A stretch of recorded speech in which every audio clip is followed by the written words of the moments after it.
प्रिय छात्रों, स्वागत है आपका सक्षम ज्ञान यूट्यूब चैनल पर।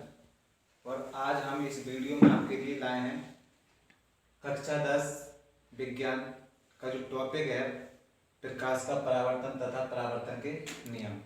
ये टॉपिक यूपी बोर्ड परीक्षा के लिए बहुत ही महत्वपूर्ण टॉपिक है। तो आइए हम इसके लिए समझाते हैं प्रकाश का परावर्तन तथा परावर्तन के नियम। तो प्रकाश के परावर्तन के बारे में आइए समझाते हैं। जैसे प्रकाश का परावर्तन क्या होता है कि जब प्रकाश की किरणें या तो किसी चमकीले पृष्ठ से या किसी चमकदार तल से टकराती हैं और टकराने के बाद उसी माध्यम में वापस लौट जाने की क्रिया को हम क्या कहते हैं, प्रकाश का परावर्तन कहते हैं। जैसे मानो परावर्तन का कारण क्या होता है? परावर्तन का जो कारण होता है हमारा, वो टकराकर वापस लौट जाना ही हमारा परावर्तन कहलाता है। तो इसमें जैसे समझाएंगे, जैसे मानो ये एक ठोस वस्तु है। अगर जब हम इस पे जब प्रकाश की किरणें पड़ेंगी, जब इससे टकराएंगी, इससे टकराने के बाद हमारी आंख पे पड़ेंगी, तभी हम इस वस्तु को देख पाते हैं। तो कोई भी वस्तु सही, जब उस पर प्रकाश की किरणें पड़ेंगी तो उस वस्तु को हम जब प्रकाश की किरणें पड़ने के बाद वो उससे टकराने के बाद हमारी आंख पे पड़ेंगे, तब हम उस वस्तु को आसानी से देख पाते हैं।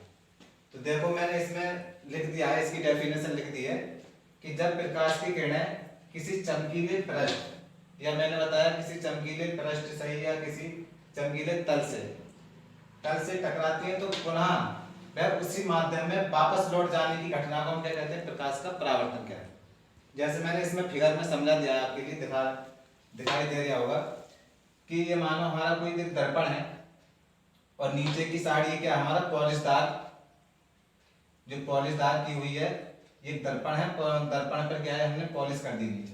तो नीचे का जो एरिया हमारा वो कांच का माध्यम है और ऊपर का जो माध्यम है वो हमारा वायु का माध्यम है। तो इसमें क्या है कि जब प्रकाश की किरणें यहाँ से प्रकाश की किरणें चलने के बाद जब हम किसी दर्पण से टकराती हैं तो हम जो आने वाली किरण होती है उसको हम बोलते हैं आपतित किरण। आने वाली किरण को बोलते हैं हम आपतित किरण। जब टकराने के बाद किसी दर्पण से टकराने के बाद वह उसी माध्यम में वापस लौट जाना ही, तो हम जो वापस लौट जाने की उसको बोलते हैं हम परावर्तित किरण। तो ये कहाँ पर टकराती है? टकराती है हमारे दर्पण पर, जो कि हमारा जहाँ पे जो बिंदु होता है वो होता है हमारा आपतन बिंदु, वो होता है हमारा आपतन बिंदु। तो ये हमारी प्रकाश का परावर्तन हुआ कि जब कोई प्रकाश की किरण या आपतित किरण किसी परावर्तक तल या फिर किसी दर्पण से टकराती है तो टकराने के बाद पुनः उसी माध्यम में, देखो ये उसी माध्यम में वापस जाती है। दूसरा माध्यम जब होता है जब ये प्रकाश की किरण आपतित किरण जो है वो नीचे की ओर जाएगी, मतलब तो वो हो जाएगा दूसरे माध्यम में जाएगी, तो वो हमारा कहलाता है अपवर्तन। तो अब मैं समझा रहा हूँ प्रकाश के परावर्तन के बारे में।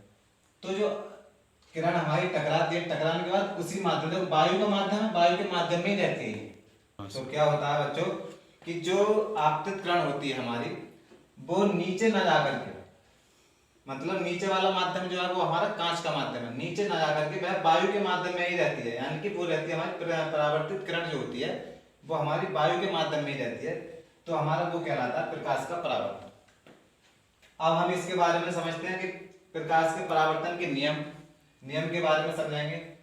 तो अगर आपसे कोई पूछता है तो आप उसको जवाब दे देते हैं कि प्रकाश के परावर्तन के 2 नियम होते हैं। अब वो नियम मैं इसमें लिख दिया।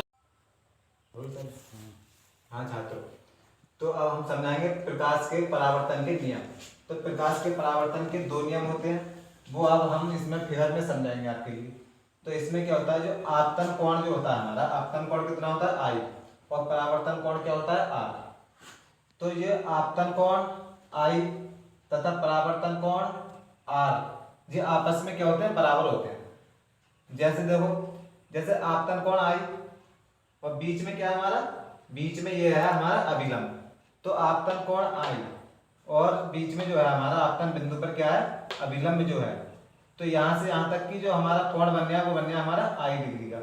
तो ये आपतन कोण I है और इसके बराबर में क्या, तो परावर्तित किरण जो होती है, परावर्तित कोण क्या होता है हमारा R जो होता है वो अभिलंब तथा परावर्तन कोण आर ये क्या होते हैं, आपस में एक दूसरे के समान होते हैं, यानी कि क्या होते हैं, बराबर।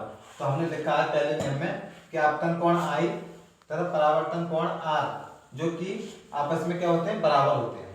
दूसरा नियम क्या है कि आपतित किरण कॉमा दर्पण का आपतन बिंदु, आपतित किरण कौन सी, ये वाली जो आने वाली किरण होती है वो होनी चाहिए हमारी आपतित किरण, कॉमा दर्पण के आपतन बिंदु। तो दर्पण का जो आपतन बिंदु है इस पे क्या हमारा अभिलंब है। तो जो आपतित किरण जो है ये भी हमारा कहाँ पे मिल रहा है, आपतन बिंदु पर, और अभिलंब भी कहाँ पर मिल रहा है, ये भी आपतन बिंदु पर। और जो हमारी परावर्तित किरण जो है टकरा कर जाने वाली जो किरण होती है परावर्तित किरण, ये भी हमारा कहाँ पे मिल रहा है, ये भी दर्पण के आपतन बिंदु पर। तो ये हम इसमें लिख सकते हैं दूसरे नियम में, आपतित किरण कॉमा दर्पण के आपतन बिंदु पर, ये क्या हमारा अभिलंब तथा परावर्तित किरण तीनों एक ही तल में होते हैं। तो दोस्तों अगर हमारी वीडियो आपको अच्छी लगी हो तो हमारे चैनल को लाइक, सब्सक्राइब एंड शेयर करना ना भूलें।